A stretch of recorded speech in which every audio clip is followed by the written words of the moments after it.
We're going to have Adam Schefter on with us this hour, talking a little football with him. He is also promoting diabetes awareness. Mm-hmm. Like when people have a cause and they spread the good word, and we're always happy to do our part.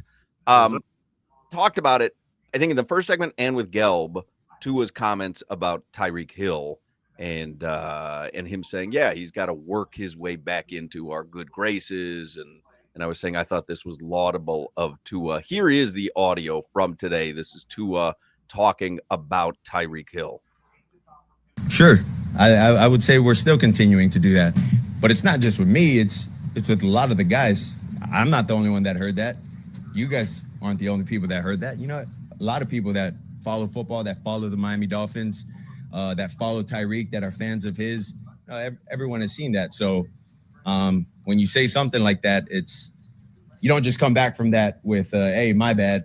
You got to work that relationship up. You got to build everything up again. And yeah, that it's still a work in progress, not just for me, but for everybody. But like I said, he's working on himself. He's working on the things that he says he wants to get better with and do better on. So that's the first step to me. And so I commend him for doing that.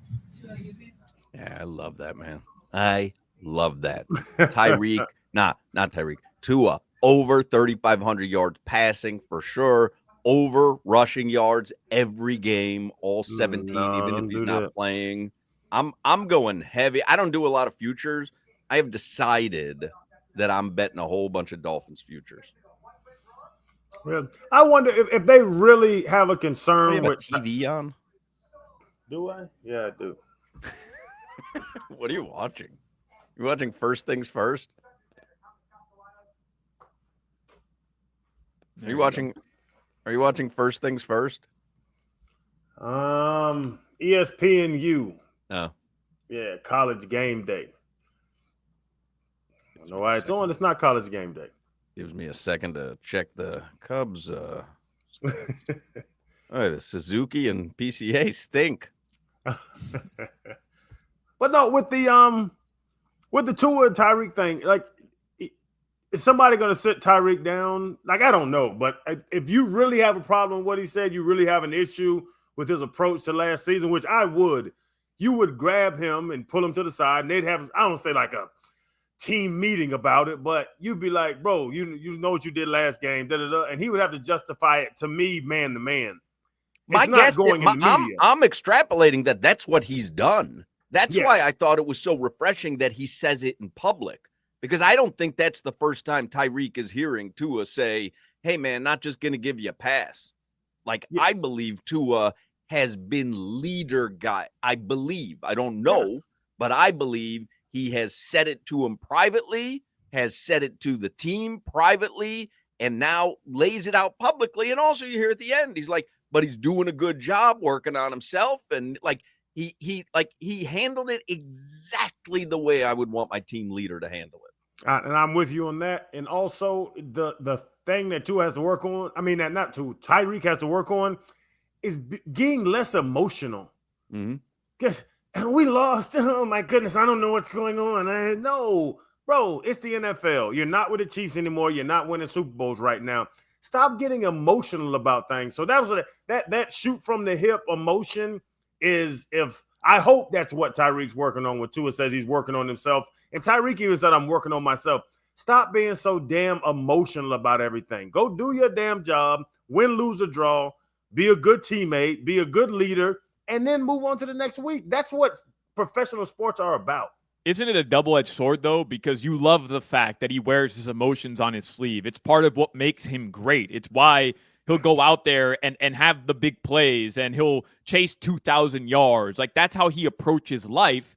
But you also have to take some of the baggage that comes with that.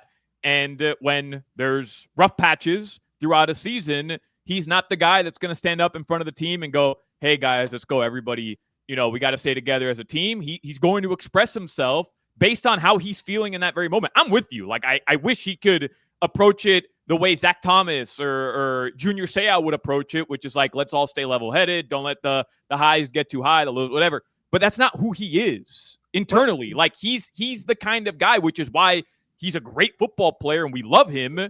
He's emotional. It's not why he can get 2,000 yards receiving. It's not why he can be the number one player voted by the NFL players as the number one player in the NFL. That's not emotion. That's talent. But in those 4 quarters, he is extremely talented. He's fast as hell. His nickname's the Cheetah. But it's not why. Like, you don't need to be all up in your feelings to play well. And if you do need to be in your feelings to play well, that's a problem, Solana. Well, look at Fred Taylor, your partner. Fred Taylor was not wildly emotional either way. Like, dude was a great running back, went out there and was a great running back. Fred might have snorted Ambien before the game and could still go get 250. Like, it's not like that's the thing. It is funny. I don't want to call him immature. It's a maturity level.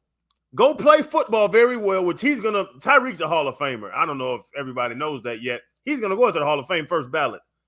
But when the game's over, when you have to deal with the media and all that stuff, stop being so damn emotional and childish. Don't be a teenage girl. They let us down. No, man, we had a good chance. We had a bad game. It is what it is. We get back on the and to your point, we don't love it because it makes him a great football player, Solana. We love it in the media because it gives us headlines. Well, I just love it when he's consistent. Like, wasn't he the guy who moved to get the table tennis table out of there? No, I think he was he upset? No, he was. He was the one that said we need to focus. Tyreek was the one that said we need to focus. Like, I'm with that. Like, if you want to be that guy who says we need to focus, get rid of the ping pong table, I'm cool with that. But you can't be so inconsistent that you're that guy and you're also the guy who leaves the game early because it's not going your way. Pick a lane. That's all I want from a guy like him. I like the emotion. I'm with Crowder. I don't think the emotion has anything to do with what he does on the field because he's really good. But pick a lane. You can't be the guy who rallies the team and says, we need to be more focused and I'm taking the ping pong table out of here and anybody's got a problem with it, step to me. And then also, this season hasn't gone the way I wanted. I don't feel like playing in the fourth quarter. Don't be that inconsistent. Yeah. But he's shown us who he is. And when I think of Tyreek Hill, he's inconsistent. Yeah, you're right. Emotionally, he's consistent on the field. But I just don't think he's somebody, and maybe it's our own fault or maybe it's just the way that we've perceived it. But when we think of him as a captain, like he has the captain band or was given that because he's a great football player, because he's the best player on the team, not because he's somebody, in my opinion, and I'm not in the locker room, that can be relied upon to rally the troops. Like, no, it's Tyreek Hill, man. He's a streamer. He says outlandish things. He slapped some guy at a dock because the guy talked a little trash to him. Like, that's not Junior Seau. That's not Zach Thomas. There's a difference between a captain who's looked upon to rally the troops, to keep the team in line, to keep order in the locker room, somebody who's respected, not per se because they're a great football player, but because of the leadership qualities that they possess. Tyreek Hill's never been looked upon that way, in my opinion, as that guy. So to hold him to that standard, he's always going to fall short of that. Always, consistently. I'm looking up right now Tyreek overs because I'm betting over 2,000 receiving yards. Mm-hmm. I think he's up to the challenge. I would just say, I'll use myself. I should not have been a captain. The captain should not fight on a Wednesday practice. He shouldn't. If somebody takes a cheap shot, he shouldn't turn around and go dive at him and grab his face mask and try to poke his eyes out on run drill on Wednesday. It's the calm, it's the emotion, it's the maturity. It's so many things more to being a team leader and captain at this level with all alpha males in the locker room than I even had the capability to do. I watched Zach do it. You brought up Junior. Made me think about this. I watched Junior do it. I watched JT do it. Bunch of people. Chad Pennington. Like bringing guys to his house to show that I'm a normal guy, even though he cussed everybody out every day, but that was CP. Like there's a certain thing to being a captain. You should not make Tyreek Hill a captain. He's not mature enough to be a captain. And we've seen it. Let him go run real fast down the field, get 1,700 yards, 11 touchdowns, and do his damn job. His over-under for receiving yards is 975.5. Oh, I go over on that. I am putting the mortgage on the over. Yeah.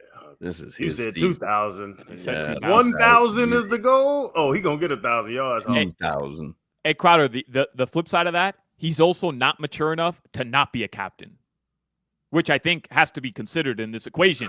Because you don't.